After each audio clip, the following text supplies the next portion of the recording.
Welcome to this explainer. Okay, today we're going to step completely out of our everyday ground level perspective. We're taking on the role of the ultimate observer. We're launching into this absolutely fascinating philosophical investigation into the hidden realities of our justice system. So instead of just looking at laws, gavels, and courtroom verdicts like we usually do, we're actually going to peel back the layers. We want to examine the profound and honestly sometimes kind of unsettling truths hiding right beneath the surface. Imagine, if you will, floating way above a giant ant farm, just watching the intricate and sometimes totally baffling ways human beings navigate this whole concept of right and wrong.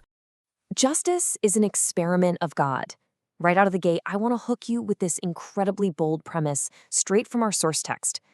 Take a massive step back with me for a second. Imagine zooming way, way out and viewing high-profile criminal trials from literally a godlike vantage point. From up there, the entire legal system stops looking like this flawless, well-oiled machine of absolute truth. Instead, it starts looking like a chaotic, incredibly complex, and completely unpredictable cosmic experiment that's testing the absolute limits of human nature.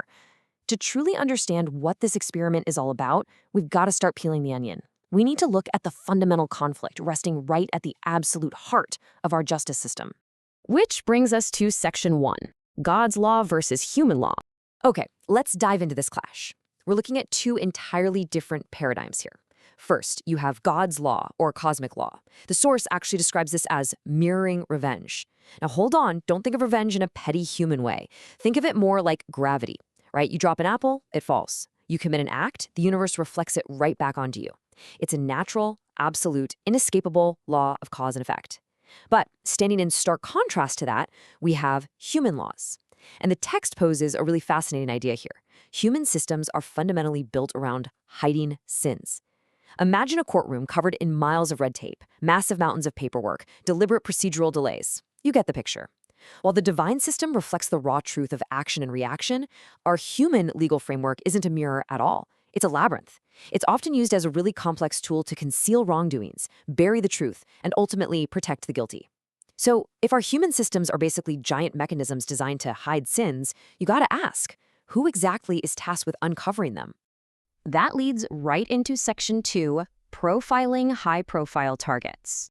This brings us out of abstract philosophy and down into the gritty reality of forensic behaviorists.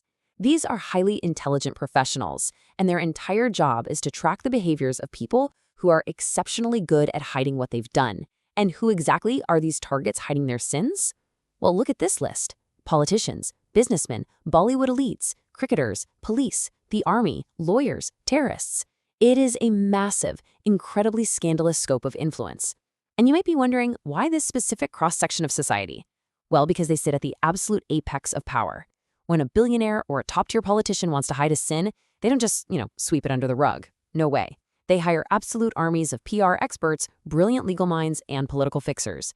They use their immense wealth and institutional status as an impenetrable shield. So navigating this web is a total nightmare for forensic officers. They aren't just fighting a lone criminal. They are fighting the entire power structure that the criminal commands. So, where does this battle play out? Section 3, the courtroom manipulation game. This battle of wits takes us straight from the investigation into the arena itself, the literal courtroom. This is where the experiment of justice gets really volatile, because at the end of the day, it's rarely just about the cold, hard facts, is it? It's about resources. Picture this. A highly motivated prosecutor walks into court with a mountain of undeniable, rock-solid evidence against a super wealthy individual. The prosecutor seemingly has infinite ways to prove guilt, but our source makes this cynical yet honestly brilliant observation. A guilty person with limitless resources will always, and I mean always, find infinite plus one ways to save themselves. They don't actually need to prove they're innocent. They just need one tiny shred of reasonable doubt, just one microscopic procedural technicality, right? One missing signature on a search warrant, or maybe a mysteriously delayed hearing that pushes the trial out for years until witnesses just kind of forget or disappear. They will always find that one extra shadow to hide in, jump out, and loudly proclaim, "I'm not guilty." Moving on to Section 4, hiding in the drama triangle. Well, what's really interesting about this slide is how they actually pull this off psychologically. Because it's not just about clever legal arguments, it is a profound psychological game based on this concept called the drama triangle. The source defines this as a psychological space of human manipulation where the true cause of suffering remains intentionally hidden. Just think about how brilliant and terrifying that actually is. In psychology, the drama triangle features three rotating roles: the victim, the persecutor, and the rescuer. So what elite manipulators do in a courtroom is they constantly shift these roles to create total confusion. A powerful perpetrator suddenly paints themselves as the helpless victim of, say, a corrupt media witch hunt. Then their highly paid defense lawyer dramatically swoops in as the valiant rescuer. And suddenly, the prosecutor who's just trying to find the truth, they get cast as the malicious persecutor. The actual crime, the original cause of suffering, gets completely lost in this psychological fog. Observers, the authorities, we all get sucked in. We're actively arguing over who is treating who unfairly today, totally wasting time, while the real sins remain perfectly hidden, right in plain sight. Let's peel back another layer. Section 5, 8 stages to the script. Now, this brilliant manipulation isn't just random chaos. According to the text, it follows a deeply ingrained, entirely predictable pattern. There's this specific 8-stage cycle that documents the tragic descent of these individuals. Let's move through this and see how it builds. It starts off seemingly innocently enough with stage 1, attraction. The person is drawn to power, wealth, or maybe just the thrill of crossing the line. That brings them to stage 2, a brief stability of mind. It's a false sense of absolute control, where they genuinely believe, hey, I'm invincible. But then the descent really accelerates. Stage 3 introduces vulnerable relationships. Paranoia kicks in, and they start manipulating the people closest to them just to maintain their cover. This leads straight into stage 4, a programmed brain. Their entire psychology becomes wired for deception. They literally train their brains to lie without even flinching, which crystallizes into stage 5, conditioning. The lies, they aren't an act anymore. They become a person's core reality. They are now entirely locked inside that drama training we just talked about. Naturally, the inevitable result of this heavy, toxic psychological load is stage 6, suffering. The mental toll finally catches up, which brings us to stage 7, death. Now, sometimes that's literal, but often it's the metaphorical death of their reputation, freedom, or their very soul. And finally, it all wraps up at stage 8, the script. The fixed, tragic narrative is complete. The psychological experiment has fully run its course. And that brings us to our final segment.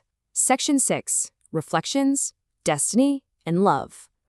So, having seen the gritty reality of the forensic hunt, the deep psychological fog of the courtroom, and that tragic 8-stage script, we finally arrive at the core philosophical truth of the author's observations. I want us to really slow down our pacing here for a second and look at the final conclusions of this full cosmic experiment. The crucial point is summarized in these 3 final learnings. First, reflections are predestined based on the anger traits of criminals. Think back to those 8 stages for a second. The internal rage, the arrogance, the paranoia of the guilty, it essentially predetermines the destructive path they walk. Their own toxic traits literally guarantee their ultimate suffering. Second, games change destiny. Because of those unpredictable, highly manipulative responses inside that courtroom drama triangle, where, let's face it, the guilty can walk free and the innocent can suffer, human destiny is constantly being altered. It's diverted. The system actively injects chaos into the universe. But finally, standing in the stark, honestly beautiful contrast to all the manipulation and hidden sins we've been talking about, the quality of the mind is determined by love. Not money, not power, not how brilliantly you can manipulate a jury. True clarity and true stability of the human mind only come from a foundation of love. And I think this brilliantly illustrates the ultimate paradox of the source text. It brings us to a really profound thought to leave you with today. If the manipulative games of human law can literally alter and change our destiny in the physical world, is the true quality of your own mind, your internal compass in this vast, chaotic experiment, ultimately determined by love? Let that settle for a bit. Thank you so much for joining me on this explainer as we took a deep dive into the hidden realities of justice. Keep observing and definitely keep questioning.